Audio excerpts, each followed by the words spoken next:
उत्सव कथाएं चैनल में आपका खूब खूब स्वागत है। कली हनुवाणी अध्याय 6 अभिशप्त आत्माएं भाग 8।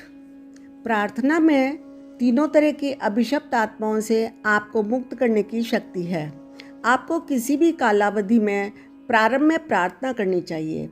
वह कालावधि 1 दिन हो सकती है, 1 पखवाड़ा भी हो सकती है, 1 महीना भी हो सकती है और 1 वर्ष भी।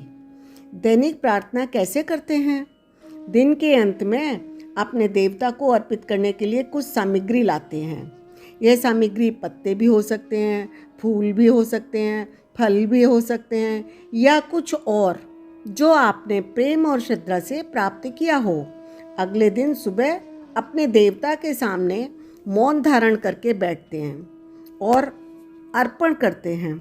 जैसे जैसे आप अर्पण देते हैं वैसे वैसे पिछले दिन की घटनाएं आपके मन में तैरने लग जाती हैं। वे सभी घटनाएं अपने देवता को समर्पित कर देते हैं। यदि पिछले दिन की किसी घटना से आपको उदासी हुई हो तो वह उदासी भी अपने देवता के नाम कर देते हैं। यदि किसी घटना से आपको आनंद हुआ हो तो वह आनंद भी अपने देवता के नाम कर देते हैं।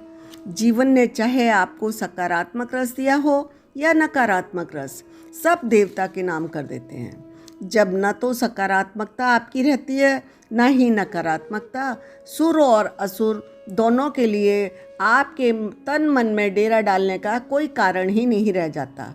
इस तरह प्रार्थना आपकी आत्मा को शुद्ध कर देती है और आप अपना नया दिन अभिशप्त आत्माओं के हस्तक्षेप के बिना जी पाते हैं।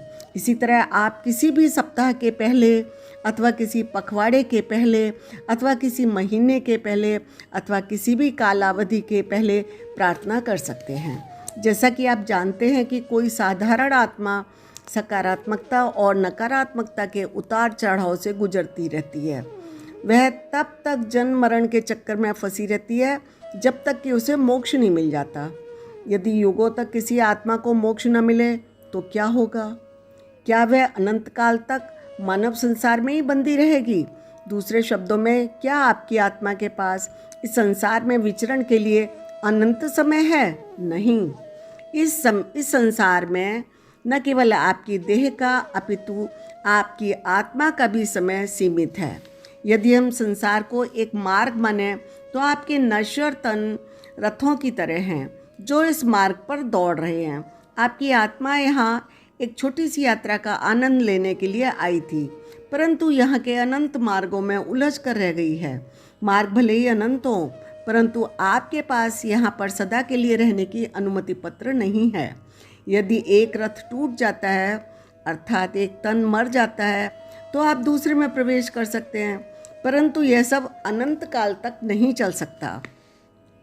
इस मार्ग पर यात्रा का आनंद उठाने के लिए अधिक से अधिक आत्माएं उतर रही हैं।